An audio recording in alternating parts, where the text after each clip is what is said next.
ध्रुवेण आत्मना नाथ न धर्मं न यशः पुमान् इहेत भूतदया सह स्वच्छः स्थावरैः अपि यो ध्रुवेणात्मना नाथ न धर्मं न यशः पुमान् इहेत भूतदया सस्वच्छ स्थावरैरपि यो ध्रुवेणात्मना नाथ न धर्मं न यशः पुमान् इहेत भूतदया सस्वच्छ स्थावरैरपि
इहेत भूतदया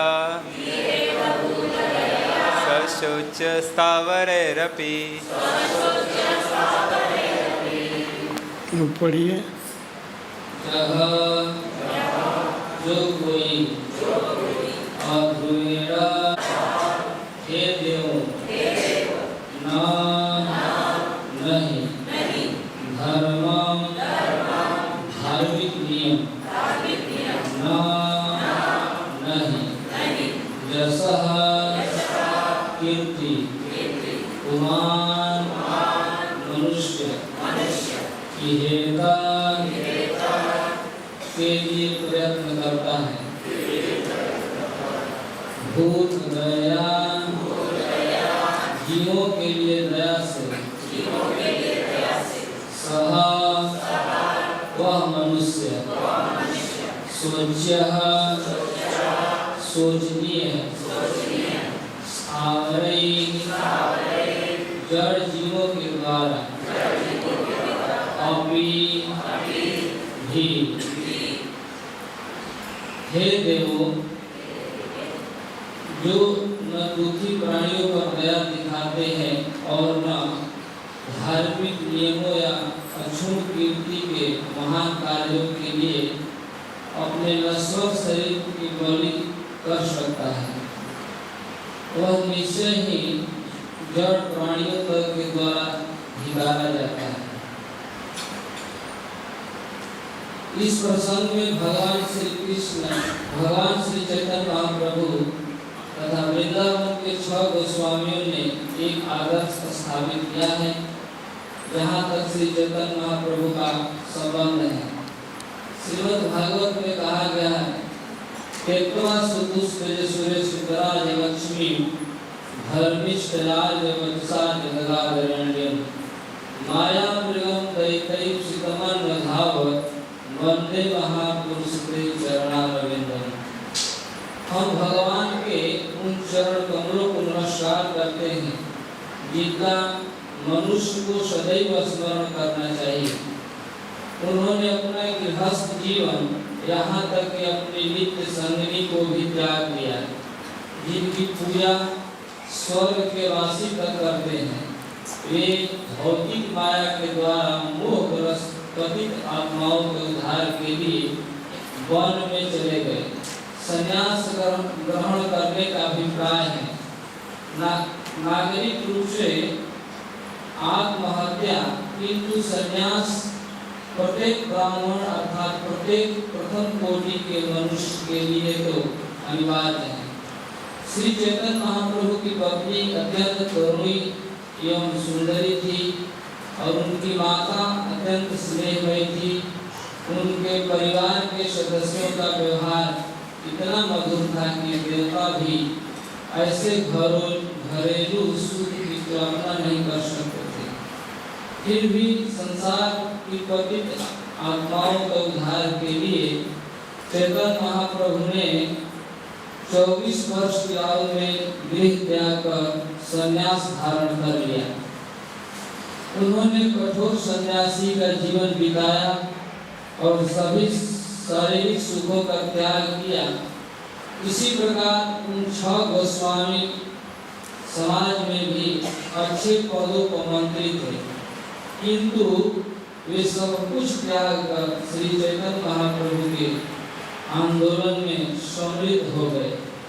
श्रीनिवास आचार्य कहते हैं, त्यक्त्वा पूर्णमशेष मंडलपति श्रेणीं सदा तुच्छवत् भूत्वा दीन गणेश को करुणया कौपिन कंठाश्रितौ।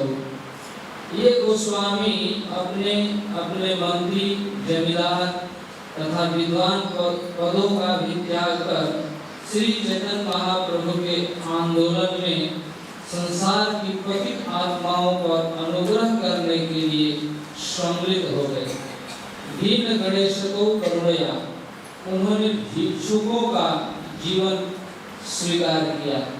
वे केवल लंगोटी तथा फटी गुदड़ी कंधा धारण करते हुए वृंदावन में रहने लगे और चैतन्य महाप्रभु की आज्ञा का पालन करते थे, जिससे वृंदावन की विगत कीर्ति पुनः खोद सके।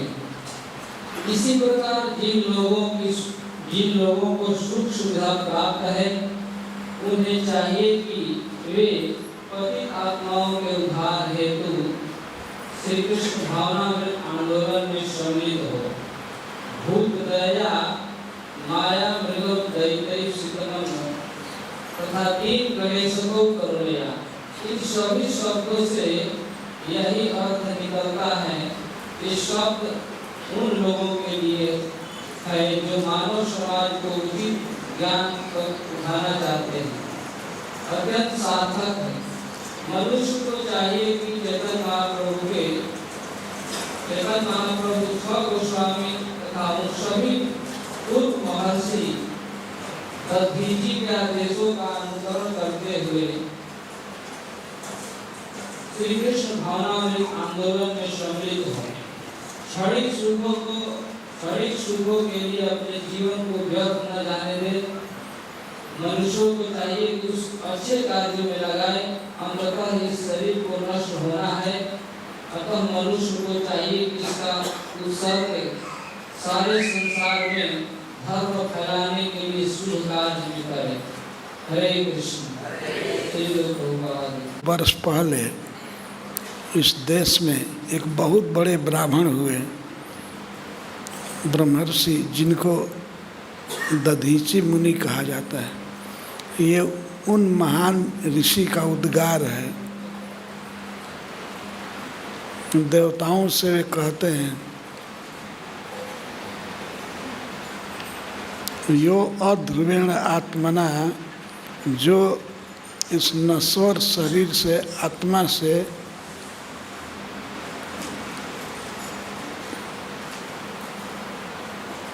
न तो धर्म करता है न जस कमाता है, जीवों पर दया द्वारा। ये तो भूत दया, जो जीवों पर दया करके कीर्ति नहीं कमाता है या धर्म का आचरण नहीं करता है, तो वह मनुष्य स्थावरों के द्वारा भी स्वच्छ है। स्थावर कहते हैं जो जीव एक ही जगह स्थित रहते हैं, जैसे वृक्ष। वृक्ष का जहाँ जन्म हुआ है वहीं जीवन भर रहता है, कहीं इधर उधर जा नहीं सकता है, उसको स्थावर कहते हैं।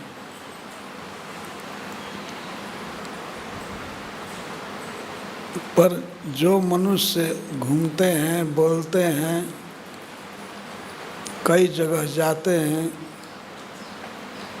वे यदि धर्म का आचरण न करें और जीव पर दया करके अमर कीर्ति न कमाएं, तो वे वृक्षों के द्वारा भी शोचनीय हैं। वृक्ष भी सोच करते हैं कि हाय इसको क्यों मनुष्य जन्म मिला, बेकार जन्म गया। ये दधीची मुनि का उद्गार है और देवताओं के प्रति, इसीलिए इसमें संबोधन है नाथा। नाथा माने हे हमारे स्वामी गण। देवलोक से आए हैं देवता लोग, तो स्वामी हैं ही, सबके मालिक हैं। तो इस शिष्टाचार का पालन करते हुए दधीची मुनि कहते हैं, हे नाथा, हे देवताओं, जो मनुष्य इस अध्रुवेण आत्मना, इस अध्रुव शरीर से जीव पर दया करके धर्म नहीं कमाता है या जस नहीं कमाता है, तो उस मनुष्य का जीवन वृक्षों के द्वारा भी सोचने लायक है, उनसे भी गर्हित है।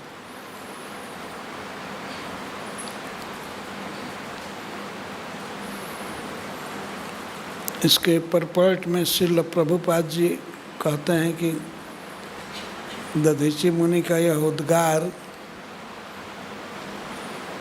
एक विशेष बात की याद दिलाता है, भगवान चैतन्य महाप्रभु की।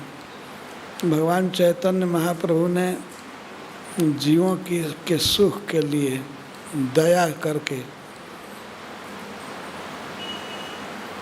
उनको कृष्ण भावना से जोड़ने के लिए अपने गृहस्थ जीवन का त्याग कर दिया। त्यक्त्वा सुदुस्तेज सुरेप्सित राज लक्ष्मी। भगवान का जन्म हुआ था नवद्वीप में, बहुत सुंदर नगर था और उनका परिवार पूर्ण अनुकूल था। पत्नी तो साक्षात लक्ष्मी ही थी, विष्णु प्रिया जी। परंतु विवाह के तुरंत बाद भगवान ने पत्नी का त्याग कर दिया। केवल 24 वर्ष की उम्र में उन्होंने संन्यास ले लिया।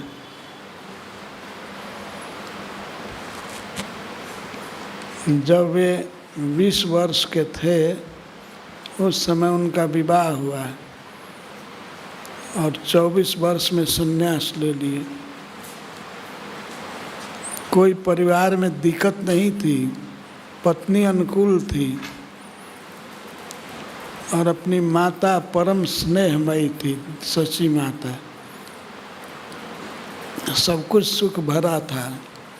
सारा नवद्वीप पूजा करता था। उस क्षेत्र के सबसे बड़े ब्राह्मण श्री अद्वैताचार्य, वे तो चैतन्य को, निमाई को भगवान की तरह मानते थे और श्रीवास पंडित बहुत बड़े ब्राह्मण, वे अपने पुत्र की तरह मानते थे।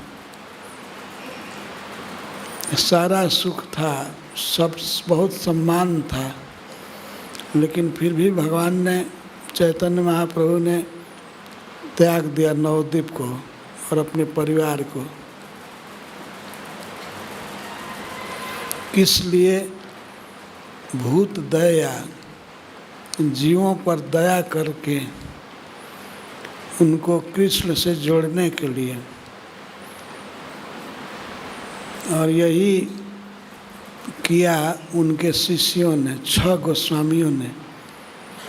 6 गोस्वामियों में रूप गोस्वामी, सनातन गोस्वामी, रघुनाथ गोस्वामी, रघुनाथ भट्ट गोस्वामी, जीव गोस्वामी और गोपाल भट्ट गोस्वामी, ये 6 गोस्वामी।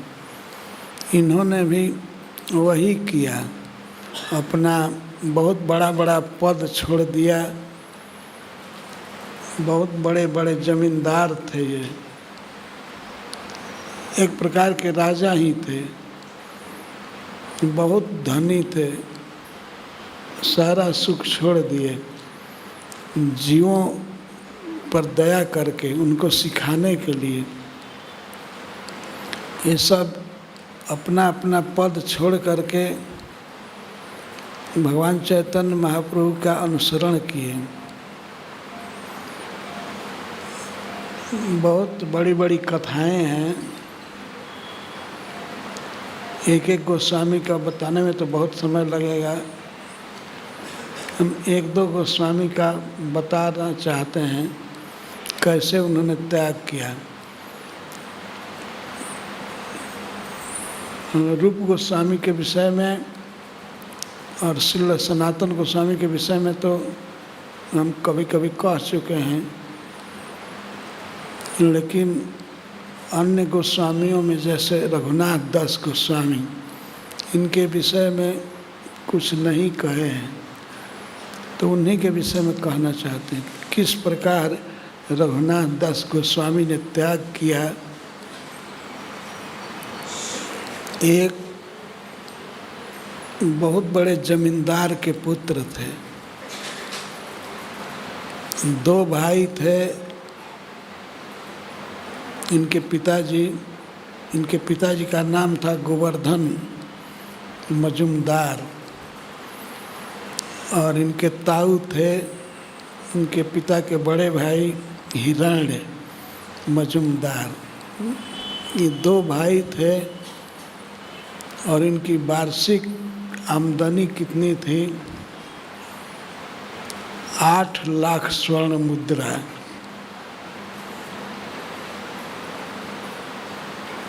8 लाख। और परिवार में कौन था? एक ही लड़का, रघुनाथ दास, रघुनाथ नाम था। छोटे भाई के पुत्र थे, हिरण्य को कोई पुत्र नहीं था, तो दोनों भाइयों के बीच में एक ही लड़का था। इतनी बड़ी संपत्ति थी। तो एक दिन अकस्मात भगवान चैतन्य महाप्रभु इनके गांव में गए, सप्तग्राम कहते हैं। तो वहाँ इन्होंने चैतन्य महाप्रभु का दर्शन किया, रघुनाथ गोस्वामी ने, और लगे आग्रह करने कि हम आपके पास रहेंगे। तो श्री चैतन्य महाप्रभु बहुत पक्का बैरागी बनाते थे। उन्होंने उपदेश किया कि नहीं, अभी घर जाओ, घर जा कर के सामान्य रूप से विषय भोग करो, मरकट बैराग मत करो।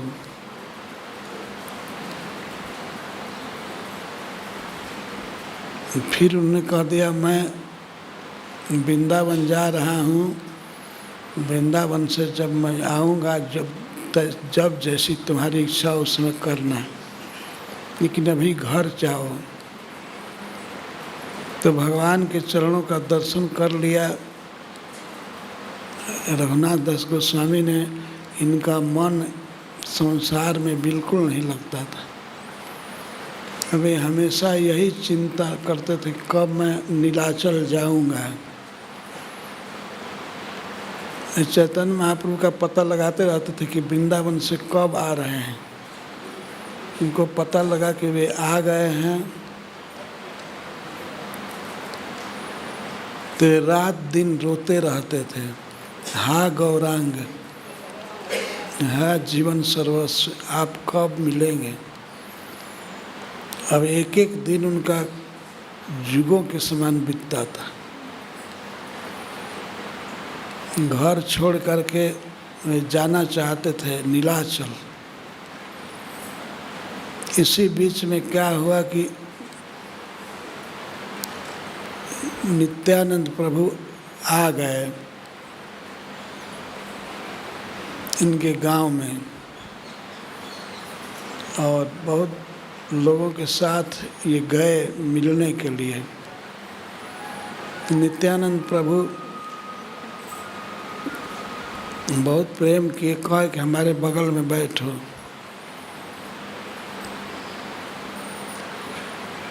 बैठे और भगवान नित्यानंद प्रभु ने आज्ञा दिया, तुम बहुत धनी हो तो यहाँ आज जितने लोग आएंगे उनको दही चिवड़ा खिलाओ।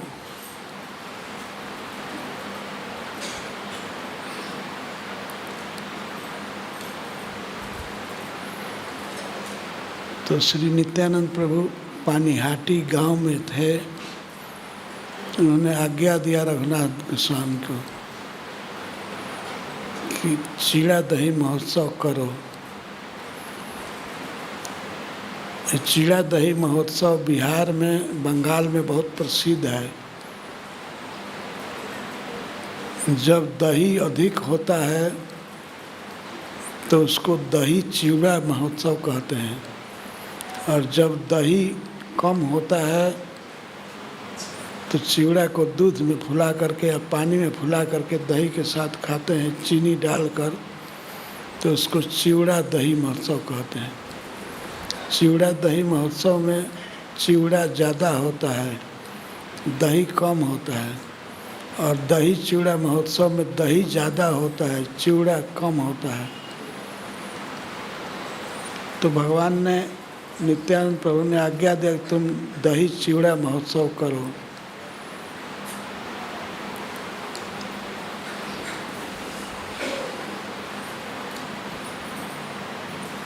तो रघुनाथ गोस्वामी आज्ञा दिए बहुत से सेवकों को।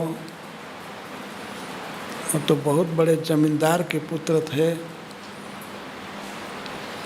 वो लोग जुटाए सैकड़ों गाड़ियों पर कई मन चिवड़ा इकट्ठा हो गया और सैकड़ों घड़ों में दही आया, भिन्न भिन्न लोग लाए। वहाँ बहुत बड़ा समाज जुट गया, हजारों लोग जुट गए। तो सबके लिए दो दो कुल्हड़ बड़ा बड़ा बर्तन मिट्टी का, जिसमें दही रखा जाता था और चूड़ा परोसा गया। सबको 50 लोग परोस रहे थे। बहुत बड़ा फेस्टिवल हुआ। वह फेस्टिवल इतना प्रसिद्ध है कि आज तक ये महोत्सव मनाया जाता है। इसी महीने में पड़ता है, मई के महीने में चिवड़ा दही महोत्सव कहते हैं।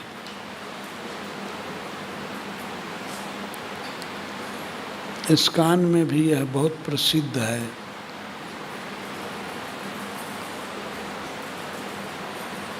नित्यानंद प्रभु उस महोत्सव में खाए, सभी वैष्णव जुटे थे, सब लोग भोजन किए। तब रघुनाथ ने सबको दक्षिणा दिया। उस समय दक्षिणा दी 100 रुपया नित्यानंद प्रभु को। 100 रुपया मतलब 100 सिक्का स्वर्ण मुद्रा दिए और सबको यथा योग्य दान दिए और एक ही आशीर्वाद मांगे कि मुझे चैतन्य का चरण कमल मिलना चाहिए। सबने आशीर्वाद दिया, ठीक है।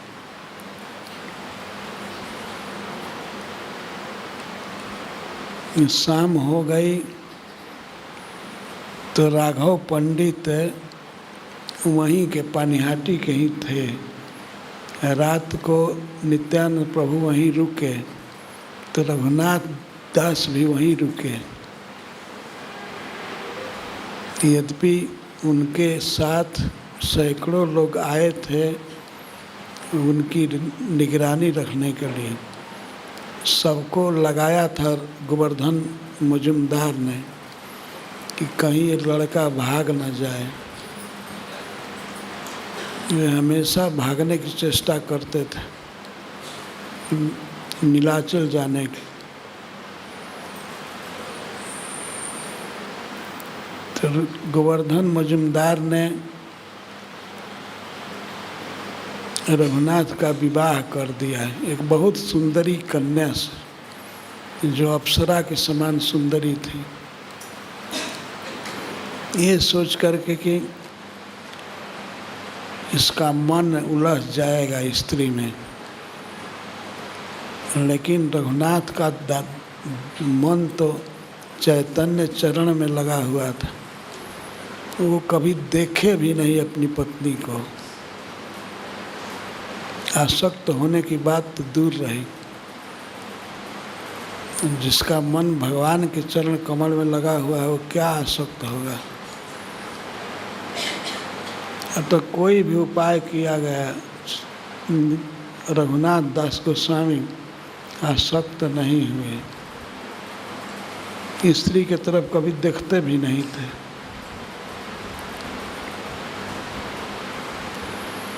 प्रतिदिन रघुनाथ अपने घर से भागना चाहते थे, पर गोवर्धन मजुमदार ने लगा दिया था आदमी बहुत सा देखते रहना। 24 घंटे उन पर पहरा बैठ गया, कहीं जा नहीं सकते थे।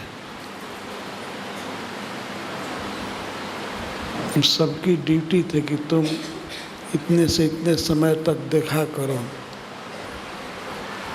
अब उनका विरह और बढ़ गया। भगवान चैतन्य को देखने के लिए वे अधीर हो गए, रोने लगे, बकते थे बीच बीच में, हा गौरांग, हा प्राणनाथ, हा प्रियतम, मुझे कब इस संसार से मुक्त करेंगे, कब अपने चरणों के पास बुलाएंगे। इस तरह से विलाप करते थे। इस विलाप को सुन करके उनकी माता जी ऐसा समझी कि मेरा बेटा पागल हो गया है। वे अपने पति देव से कहती हैं,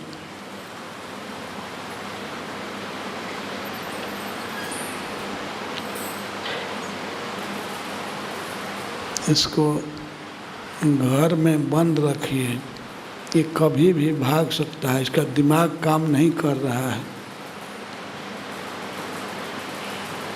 तो पतिदेव ने समझाया कि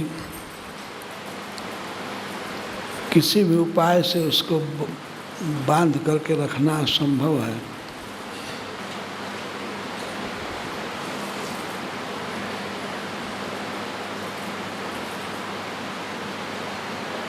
वह बेचारी और दुखी हो गई। उसने सुना कि इसको बांध रखना असंभव है, क्योंकि गोवर्धन जी ने कह दिया कि बांध करके तो पशु को रखा जाता है, ये बंद कर रहेगा नहीं। तो इसीलिए वे और पहरेदार बढ़ा दिए।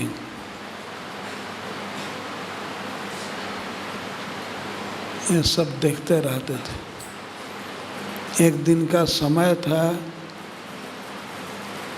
इनके गुरु महाराज, परिवार के गुरु जदुनंदनाचार्य आए थे घर पर। उनके स्वागत में बहुत देर हो गई सब लोगों को रात्रि में, और उनको रात्रि के अंतिम पहर में भोर में निकलना था। रात भर सब लोग सोए थे, जगे थे, इस कारण से भोर में नींद आ गई। सभी पहरेदार सो गए। ठीक वैसी दशा हुई जैसे मथुरा में भगवान के जन्म के समय सब सो गए थे। जो होने वाला होता है, हो करके रहता है, सब सो गए।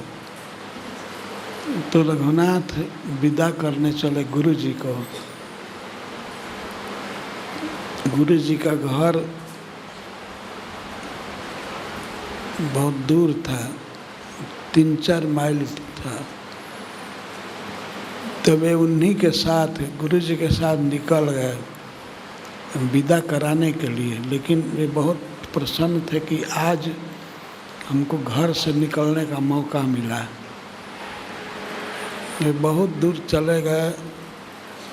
तब उनके गुरु जी ने कहा, ठीक है अब लौट जाओ।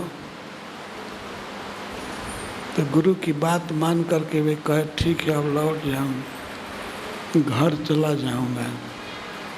पर उनके मन में घर का असली अर्थ था जगन्नाथपुरी। वे घर से बाहर आ गए थे, किसी को पता नहीं लगा। भोर में अभी अंधकार था, फिर भी वे जदुनंदनाचार्य से अलग हो करके और चले अपने घर जगन्नाथपुरी। ऐसे रास्ते से जा रहे थे जिस पर कोई परिचित व्यक्ति न मिले। अकेले एकांत रास्ता, जंगल के रास्ते से पगडंडी से निकले। और जगन्नाथपुरी जाने में नवद्वीप से 1 महीना लगता है। लेकिन 1 महीना के गंतव्य रास्ते में इतने तेज गति से जा रहे थे, केवल 2 दिन में पार किए नवद्वीप से चल करके।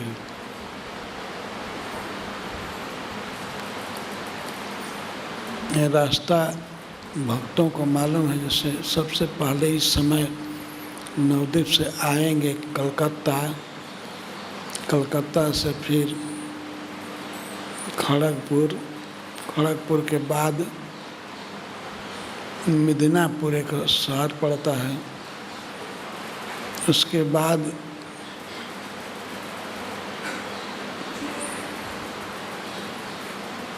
जलेश्वर, बालेश्वर, इसके बाद जगन्नाथपुरी। ये बहुत लंबा रास्ता है। 1 महीना चल करके लोग पहुंचते थे। और उस रास्ते को रघुनाथ दास गोस्वामी 2 दिन में पार किए। खा नहीं रहे थे कभी, नंगे पाँव चलते थे। ऐसे रघुनाथ दास गोस्वामी, जो कि अपने घर के बगीचे में भी जब निकलते थे तब भी पालकी से चलते थे। घर के बगीचे में घूमने के लिए पालकी से जाते थे, कभी पैदल नहीं चले थे। 50 गज भी पैदल नहीं चले थे। वे रघुनाथ दास गोस्वामी भगवान चैतन्य को देखने के लिए रात दिन दौड़ करके जा रहे थे जगन्नाथपुरी। इसलिए 2 दिन में पहुंच गए। भूख प्यास की कोई चिंता नहीं थी।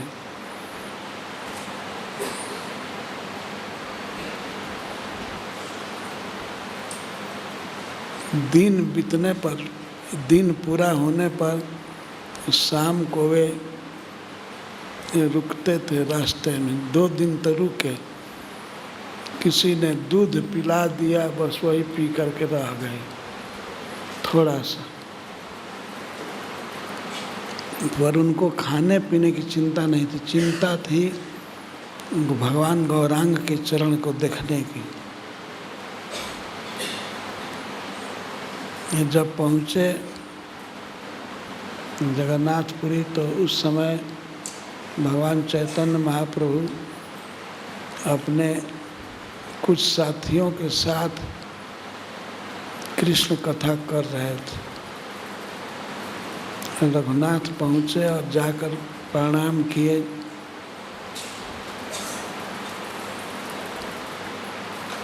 तो भगवान चैतन्य महाप्रभु के साथी दामोदर पंडित ने बताया, स्वरूप दामोदर जी ने कहा, ये गोवर्धन मजुमदार के पुत्र हैं। तो भगवान चैतन्य तो जानते थे, सर्वज्ञ हैं, वे तुरंत कहे, रघुनाथ तुमको कारागृह से मुक्ति कैसे मिल गई?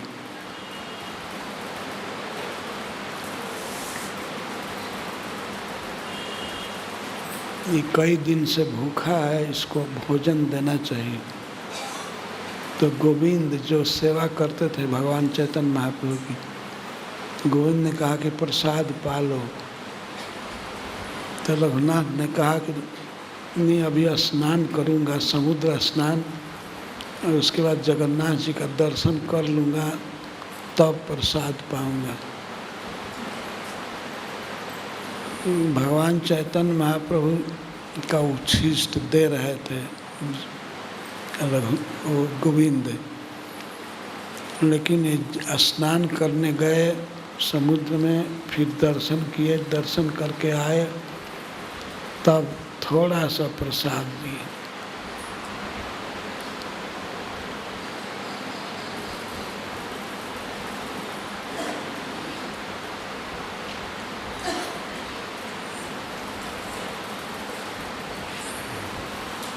भगवान सब शुद्धि रखते हैं। वो गोविंद को आज्ञा दिए कि इसको प्रसाद जगन्नाथ जी का दिया करो।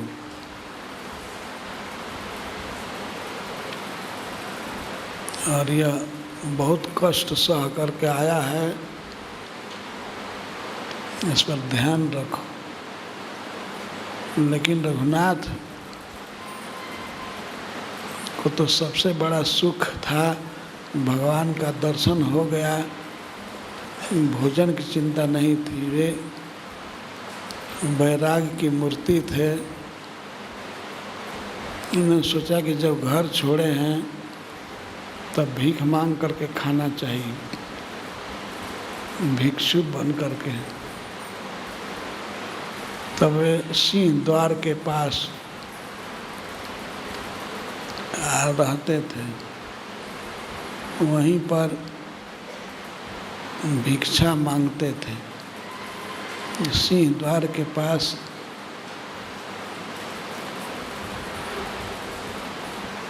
कुछ लोग प्रसाद खरीद करके रखते हैं, भिक्षुकों को दिया करते हैं।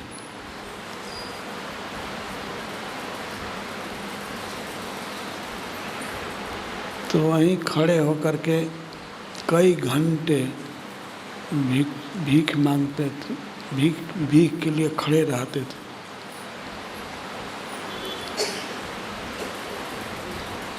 वही रघुनाथ दास गोस्वामी जो जिनकी सेवा के लिए सैकड़ों नौकर थे, भोजन परोसते थे, वही रघुनाथ अब भिक्षा के लिए लाइन में खड़े हैं। 5 दिन बीत गया, तो एक दिन चैतन्य महाप्रभु ने गोविंद से पूछा कि रघुनाथ दिखाई नहीं देता है, कहाँ खाता है? तब गोविंद ने कहा कि वो क्षेत्र में भिक्षा मांग कर खाते हैं।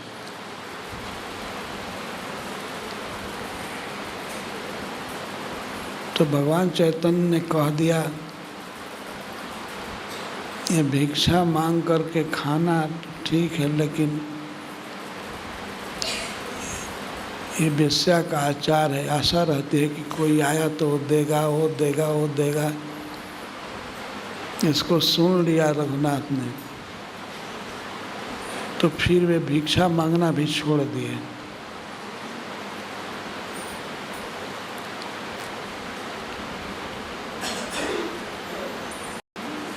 जब इसके बाद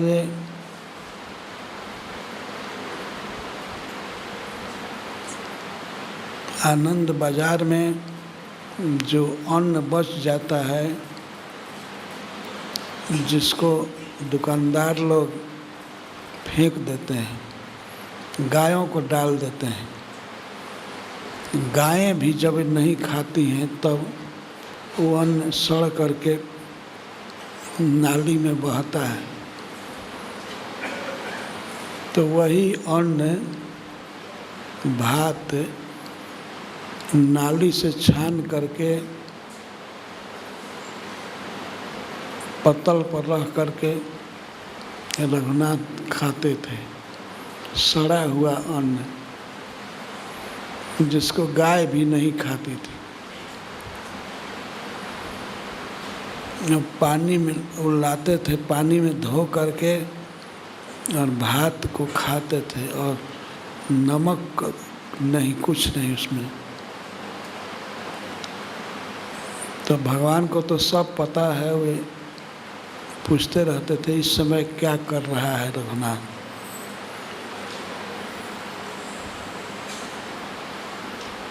तो स्वरूप दामोदर जी ने बताया वो बहुत त्याग से रहता है। एक दिन चैतन्य महाप्रभु देख रहे थे कि रघुनाथ नाली से भात छान करके और फिर पानी में धो करके उसी भात को खा रहे थे। चैतन्य महाप्रभु ने देखा, पीछे से गए धीरे से और झपट करके वो पत्तल पर से भात उठा लिए। फिर रघुनाथ ने कहा, प्रभु ऐसा मत कीजिए, ये आपके योग्य नहीं है।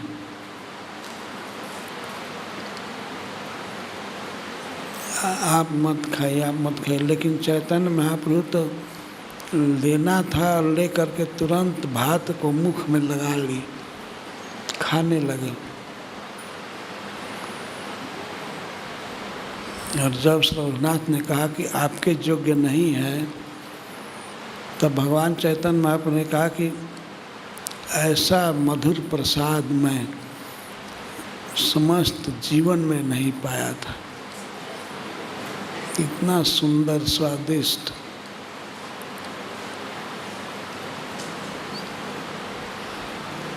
स्वरूप दामोदर जी को कहने लगे चैतन्य महाप्रभु, देखिए यह रोज रोज इतना सुंदर प्रसाद खाता है और हमको निमंत्रण नहीं दिया।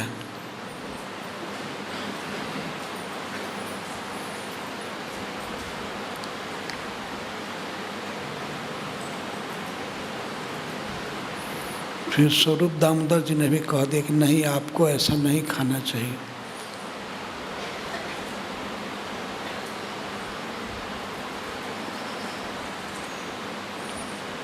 यह केवल इसी के योग्य है, रघुनाथ के योग्य।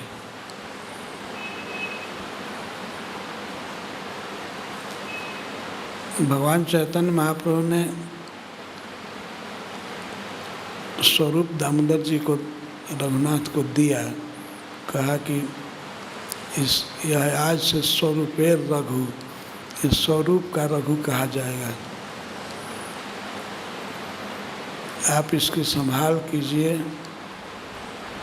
तो रघुनाथ इतने संकोचित थे कि चैतन्य महाप्रभु से कभी बात नहीं करते थे, कभी उनके तरफ देखते नहीं थे, सिर नीचा रखते थे बात करते समय।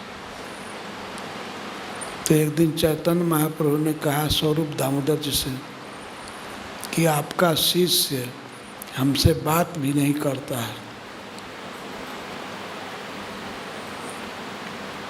आपसे तो जरूर करता होगा। तो स्वरूप दामोदर जी ने कहा कि हाँ, हमसे तो बात करता है। ये यही कहता है कि चैतन्य महाप्रभु हमारा घर छुड़ा दिए, तो अब हमारा क्या कर्तव्य है वो भी बतावें। तब डायरेक्ट चैतन्य महाप्रभु बोलने लगे रघुनाथ से कि रघुनाथ, मैं जो जानता हूँ इन्हीं की कृपा से जानता हूँ, स्वरूप दामोदर जी की कृपा से। ये बहुत बड़े विद्वान हैं, ये जो कुछ कहेंगे वही परम प्रमाण होगा।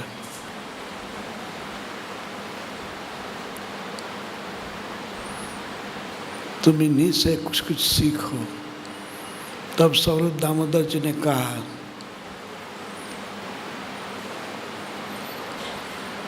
देखो कभी अच्छा मत खाना, वो अच्छा कहाँ खाते थे,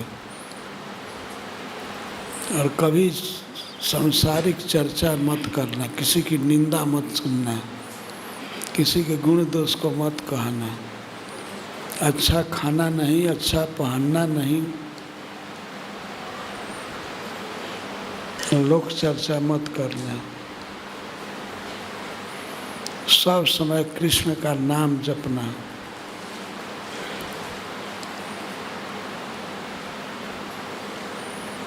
इतना बड़ा वैराग्य उन भक्तों में था। रघुनाथ दास गोस्वामी में वे जब वृंदावन आए, राधा कुंड पर रहते थे, तो 24 घंटे में एक बार थोड़ा सा छाछ पीते थे।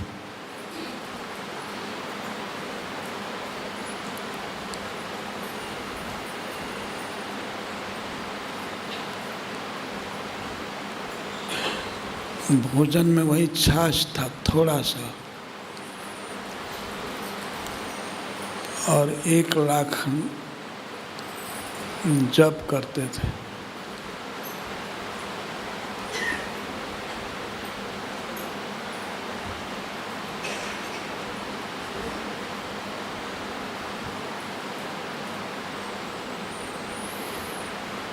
और वहीं राधा कुंड से ही स्मरण करके कि द्वारका में इतने वैष्णव हैं, इनको प्रणाम, साष्टांग प्रणाम करते थे।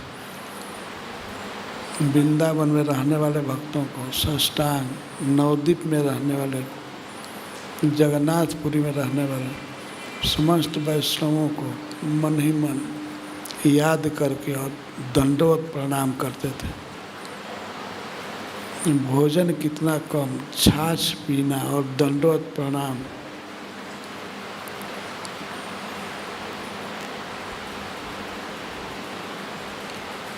ऐसा लिखा कि 1000 दंडवत प्रणाम करते थे भक्तों को और भगवान को, सदा नाम जपते थे। आप लोगों ने में से भक्तों ने पढ़ा होगा मनः शिक्षा, उनका एक बहुत प्रसिद्ध है ग्रंथ है मनः शिक्षा, मन को शिक्षा।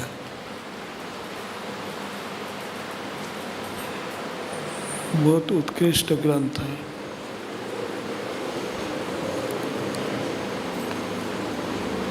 ग्रंथ लेखन करते थे, तीर्थों का उद्धार करते थे। और दिन रात कृष्ण का नाम जपते थे। तो इस तरह रघुनाथ दास गोस्वामी थे। श्रीनिवास आचार्य कहते हैं, त्यक्त्वा तूर्णमशेष मंडलपति श्रेणीम सदा तुच्छ भक्त। बड़े बड़े राज्य को, मंडलपति श्रेणी को तुच्छ समझ करके छोड़ दिए और भूतवा दीन गणेश कहू, और दीनों में अतिशय दीन बन करके, दीनों का राजा बन करके रहते थे। दीनों का राजा, यह ऐसा पद है कि किसी भी भक्त के लिए सुलभ है। दीन बनने में क्या दिक्कत है? न पैसा कमाना है और न कपड़ा अच्छा जुटाना है और न तो संन्यास लेना है, दीन बनना है। दीन गणेश को, दीन जनों में सबसे श्रेष्ठ।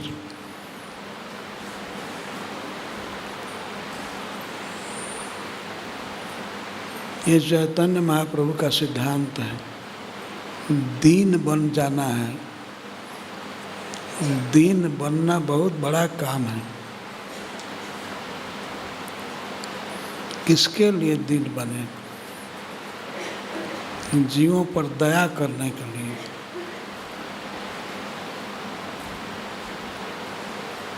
जीवों पर दया करने के लिए रूप ने अपना पद छोड़ा, सनातन ने पद छोड़ा है, रघुनाथ दास गोस्वामी ने धन छोड़ा है। छोड़ करके ये जीवों का उपकार कर सके। श्रील प्रभुपाद जी कहते हैं कि यही करना है। इन गोस्वामियों से पहले श्रील दधीची मुनि कहते हैं, अध्रुवेण आत्मना, यह शरीर अध्रुव है, आज है कल नहीं रहेगा। अध्रुव है, अनित्य है। इस अनित्य देह से जीवों पर दया करना चाहिए और धर्म करना चाहिए। धर्म का अर्थ है अपना कर्तव्य। हमारा सब समय, सभी देश में क्या कर्तव्य है? कर्तव्य है भगवान में भक्ति उत्पन्न कर लेना।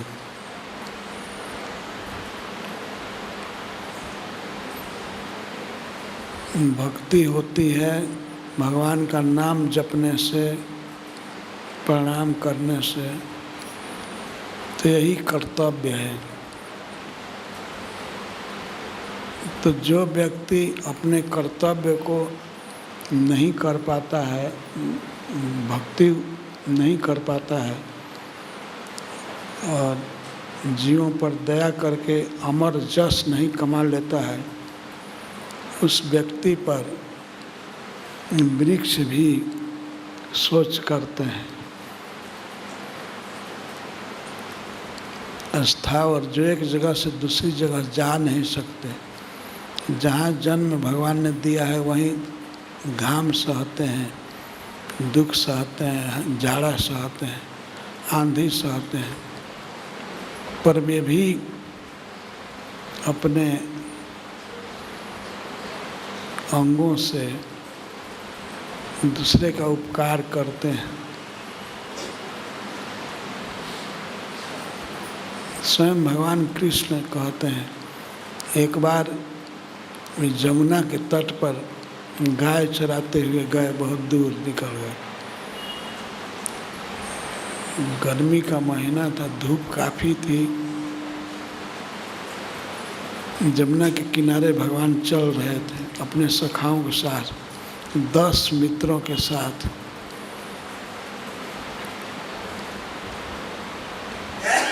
स्तो कृष्ण तेजस्वीन बरुथप सुबल श्रीदाम आदि सखा थे। इनको दिखा करके भगवान कहने लगे, देखो मित्रों, ये महाभाग्यवान है वृक्षगण, कितना उपकारी हैं। स्वयं घाम सहते हैं, सह रहे हैं, सहंतो वारयन्ति न, और हम लोगों का घाम से निवारण करते हैं, रक्षा करते हैं। घाम से, हिम से, वर्षा से, आंधी से हम लोगों की रक्षा करते हैं। देखो, इनके जीवन का एक एक अंग दूसरे के लिए काम आता है। भगवान ने गिनाया है, मूल बलकल दार भी, इनका मूल, इनका बलकल, बोकला, इनका पत्ता, इनकी छाया, सब दूसरे जीवों के काम में आते हैं। देखो कितने बड़े उपकारी हैं, उपकार कर रहे हैं। वृक्ष पर पक्षी अपने आप बैठते हैं, उनके घर का काम करते हैं।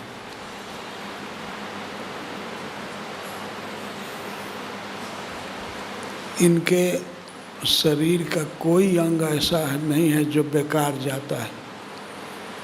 यहाँ तक कि भस्म, शरीर का भस्म बनता है लकड़ी से, लकड़ी को जला करके राख बनती है।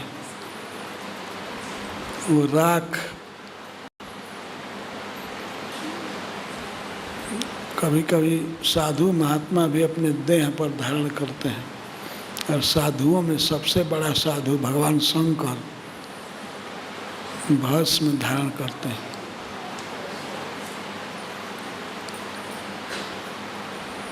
और उस भस्म से हम लोग बर्तन मांजते हैं, धोते हैं, साफ हो जाता है।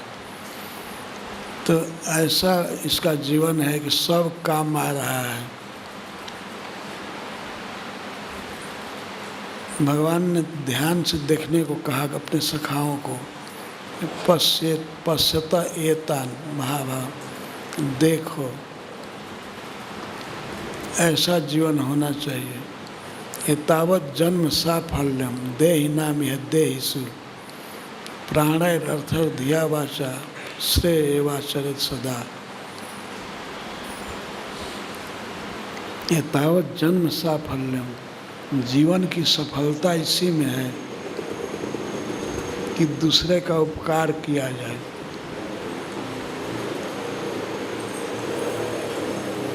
भगवान को दृष्टांत में वृक्ष ही मिले।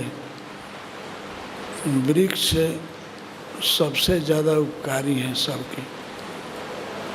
आज का समय तो विपरीत है, वृक्षों को काट रहे हैं और रोड बढ़ा रहे हैं। ये बहुत बड़ा दुर्भाग्य है मनुष्य का। ये रोड बढ़ने से, चौड़ा होने से कोई लाभ नहीं है। वृक्ष कटना ये बहुत बड़ा दुर्भाग्य है। वृक्ष रहना चाहिए। तो भगवान कहते हैं कि सबसे बड़े उपकारी ये हैं।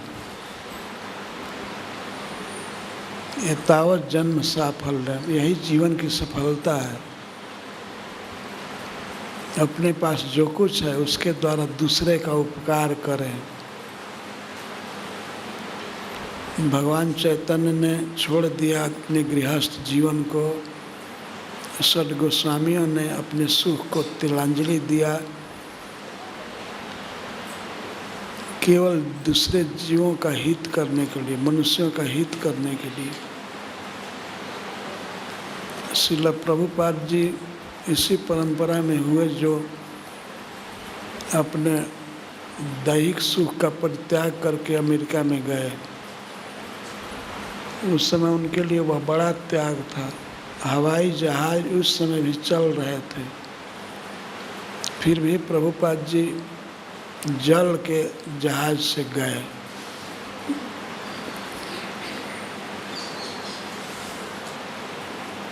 बहुत कष्ट सह करके वे गए। आना हुआ तो हवाई जहाज़ से आए, लेकिन जाने में बहुत बड़ा कष्ट हुआ। 2 बार हार्ट अटैक हुआ प्रभुपाद जी को।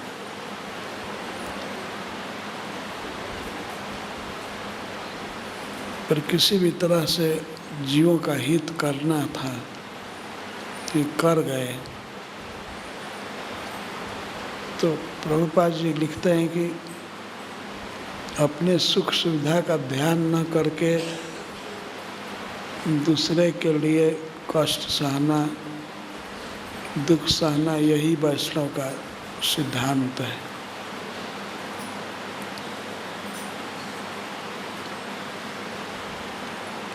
और यहाँ तक कहते हैं कि सद्गोस्वामी जन चैतन्य महाप्रभु तो ये आदर्श उपस्थित किए ही, इससे भी पहले, बहुत पहले दधीची मुनि ने यह बात कही है कि यह शरीर अध्रुव है, अनित्य है, आज है कल नहीं रहेगा। तो इस अनित्य देह द्वारा दूसरे का उपकार करना चाहिए। उपकार किया जा सकता है, भगवान के नाम का प्रचार करें, कीर्तन करें, यही सबसे बड़ा उपकार है। और तरह से जीवों का हित उतना नहीं होगा जितना भगवान की भक्ति से। तो भक्ति सिखाना ये बहुत बड़ा उपकार है।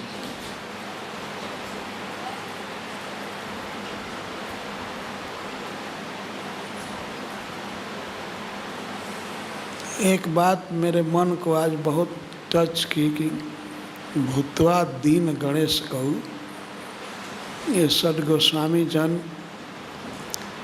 दीन गणेश कऊ हो गए, दीनों के सरदार, दीनों में सबसे, लाचारों में सबसे बड़े लाचार ये स्वयं हो गए, अपनी इच्छा से हो गए। भूतवा दीन गणेश कऊ। तो मैं इस पर विचार कर रहा था कि दीन बनने में क्या दिक्कत है। कोई साधन जुटाना नहीं है।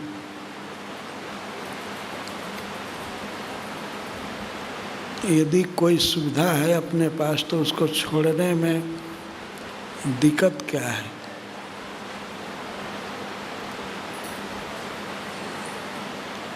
ये शरीर अंततः चला ही जाएगा। चाणक्य पंडित कहते हैं सन्निमित्ते वरं त्यागो विनाशे नियते सति। जब जिस वस्तु का विनाश निश्चित है तो उस निश्चित विनाशशील वस्तु के द्वारा यदि उत्तम कार्य हो जाता है तो त्याग से, तो त्याग ही सबसे श्रेष्ठ है।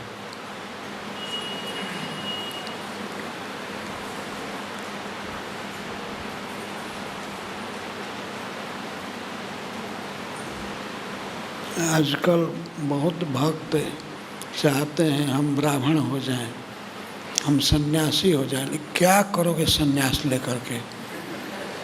केवल एक मान मिलेगा कि मान का संसार भूखा, दीन बनना नहीं चाहता। दीन जो भी अपनी सुविधा है उसका त्याग करना है। अरे नई नई उपाधि क्या लेनी है? हम ब्राह्मण हो जाएं, हम सन्यासी हो जाएं, इससे लाभ क्या होगा? हम जो नहीं है वह हो करके अपने घाटा में पड़ जाएंगे। अभी जो शरीर है, शरीर की जो अवस्था है उसी में बंधन है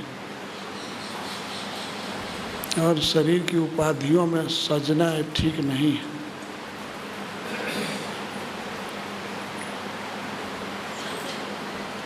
दीन बनना है। भूतवा दीन गणेश को। दीन बन करके नम्र भाव से भगवान का स्मरण करें।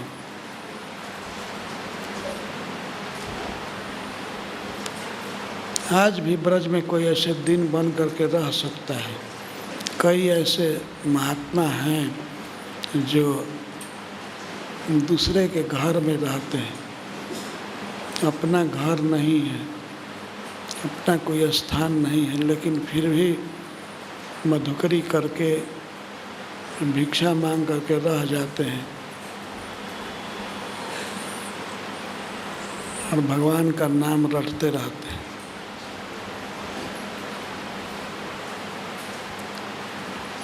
दीन बनने से लाभ होता है कि कोई तिरस्कार कर नहीं सकता है। दीन का तिरस्कार क्या होगा? जब कोई व्यक्ति अपने को बड़ा समझता है तब पग पग पर भय रहता है कि हमारा तिरस्कार हो जाएगा, हमको मान नहीं मिलेगा। लेकिन पहले से ही जो मान का त्याग कर चुका है उसको मान न मिलने का दुख होगा नहीं।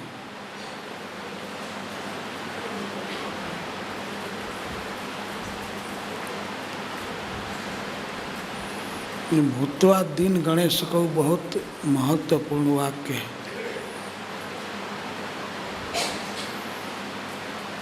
वे गोस्वामी जन कोई प्राकृतिक विपद में नहीं थे, कोई अभाव नहीं था, लेकिन अभाव स्वयं कर लिए, दीन बन गए। जैसे सनातन गोस्वामी जब वे गृह त्याग करके चैतन्य महाप्रभु से मिलने आ रहे थे बनारस में, तो पैदल आ रहे थे।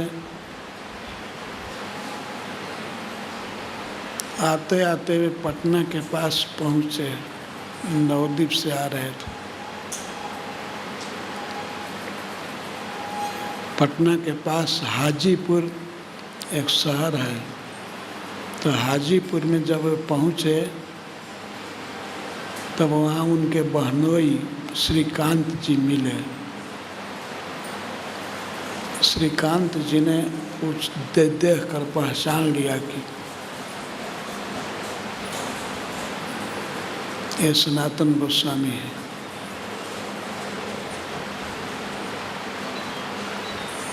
तो देख करके वे अपने निकट आए और पूछने लगे, कहाँ जा रहे हैं? तो पैर में जूता नहीं था, कपड़ा कोई अच्छा नहीं था।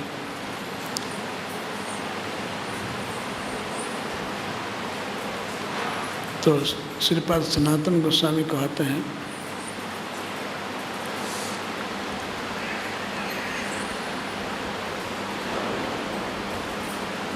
उनके बहनोई जी ने कहा कि घर चलिए।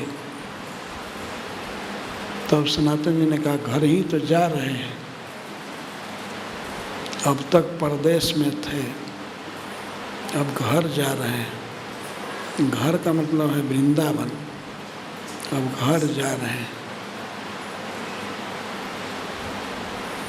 तो श्रीकांत जी ने एक बहुत अच्छा फाइन ऊन का बना हुआ कंबल, जो उजला ऊन था, दिया।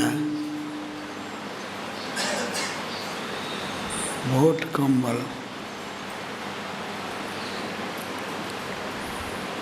तो उस कंबल को लेकर के केवल अपने बहनोई का सम्मान करने के लिए वे ओढ़ करके चल दिए। जाड़ा का दिन था।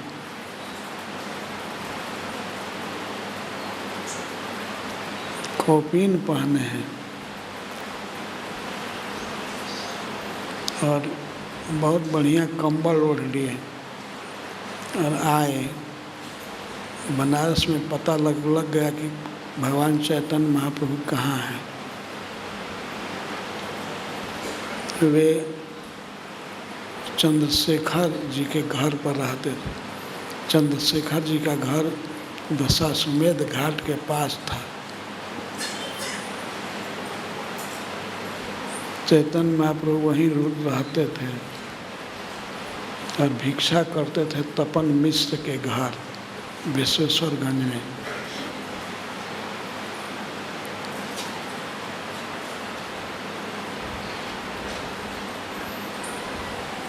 तो भगवान से मिले सनातन गोस्वामी, दोनों बहुत देर तक रोते रहे, एक दूसरे का आलिंगन करके।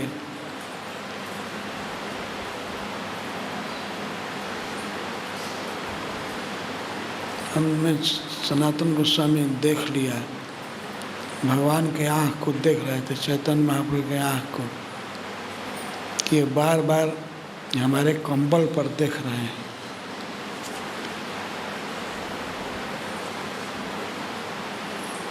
तो सनातन गोस्वामी को अच्छा नहीं लगा, तो वे समझ गए कि ये कंबल को पसंद नहीं कर रहे हैं।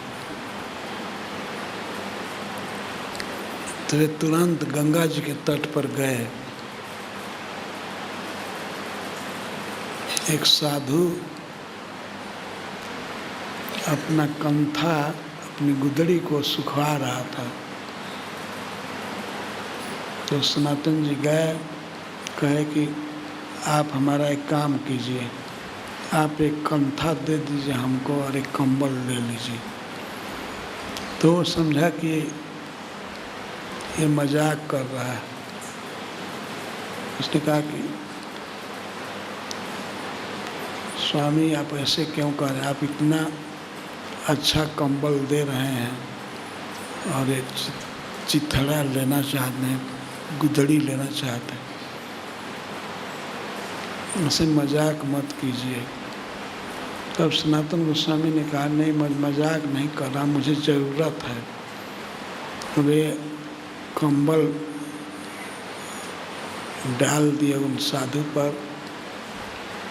और उनका कंथा ले लिए, कौपीन कंथा श्रित, और चैतन्य महाप्रभु के पास आए। तो चैतन्य महाप्रभु इसको देखकर बहुत खुश हुए। उन्होंने उदाहरण दिया कि सनातन, जब कोई वैद्य किसी रोगी की चिकित्सा करता है तो अच्छा वैद्य थोड़ा भी रोग बचने नहीं देता है। कृष्ण सबसे बड़े वैद्य हैं। उन्होंने देखा कि तुम राज छोड़ दिए,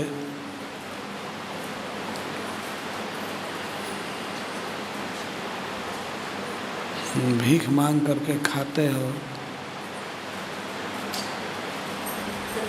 तो मधुकरी करने वाला व्यक्ति इतना महंगा कंबल ओढ़े,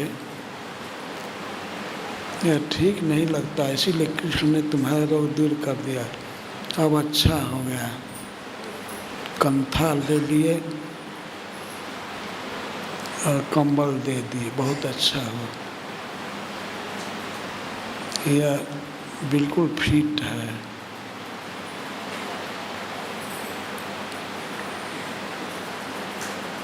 तुम ही सोचो कि इतना कंबल अच्छा ओढ़ करके जाओगे मधुकरी करने, लोग क्या कहेंगे।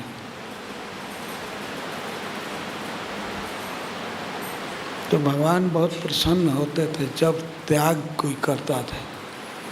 त्याग वही कर सकता है जिसमें वैराग्य हो। वैराग्य होने पर त्याग सहज हो जाता है।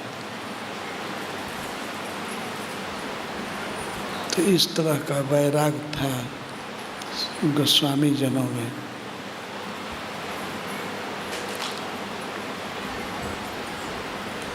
और वो त्याग स्वयं उनके द्वारा होता था। त्यक्त्वा तूर्णमशेष मंडल पते श्रेणीम सदाप्तिस्वर।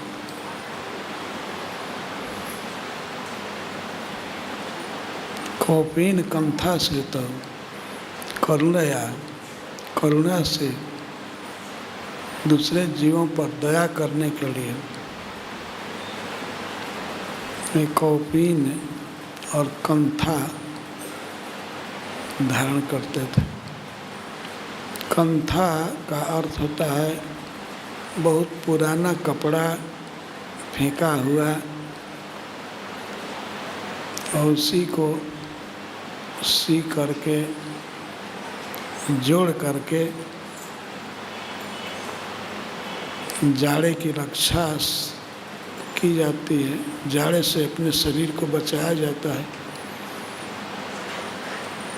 इसको कंथा कहते हैं।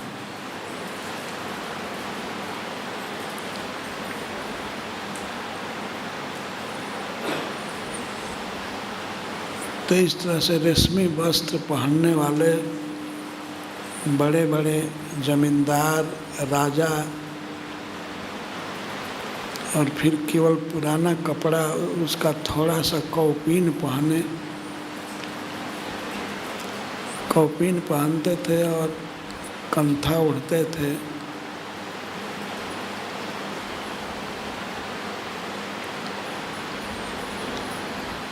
दूसरे जीव का हित करने के लिए ये प्रचार कर जानते हैं। भगवान चैतन्य महाप्रभु का सिद्धांत है, भोगों को भोगने से अशांति बढ़ती है, कलह बढ़ता है, और त्याग से शांति मिलती है। त्यागात् शांतिरनंतरम्।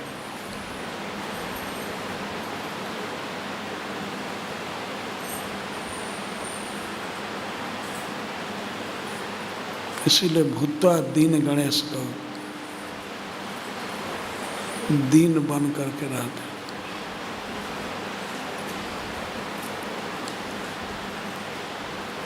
इसलिए भगवान ने जो उपदेश किया है शिक्षाष्टक में, अमानिना मान देना, मान नहीं चाहना और दूसरे को मान देना, ऐसा करने से कीर्तन सब समय हो सकता है। कीर्तनीय सदा हरि।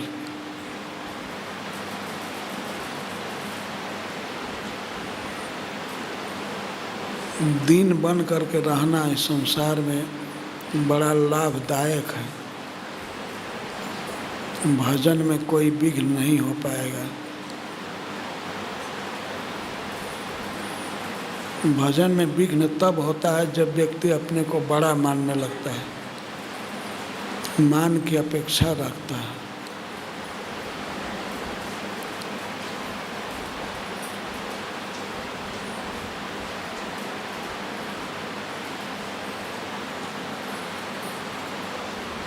तो ये बात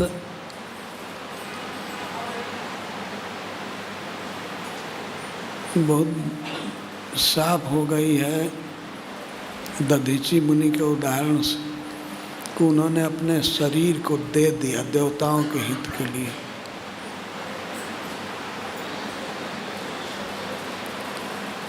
कितना बड़ा दुष्कर त्याग है, लेकिन इसको भी किया उन्होंने। शिवी दधीच हरिचंद नरेशा सह धर्म हित कोटि कलेश।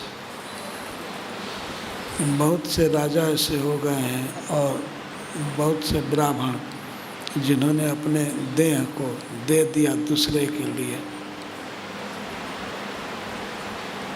ब्राह्मणों में दधीची मुनि का उदाहरण सबसे बड़ा है। इनके यहाँ देवता लोग भीख मांगने आए और उनको भेजा कौन? स्वयं भगवान।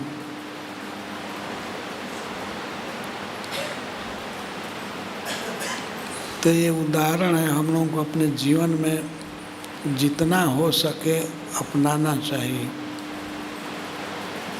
और उद्देश्य यही है कि हमारी भक्ति अक्षुण्ण रहे, भक्ति में बाधा न हो। इसके लिए ये सब जरूरी है। दीन गणेश कौ करुणया कौपीन कंथा सिक्तौ।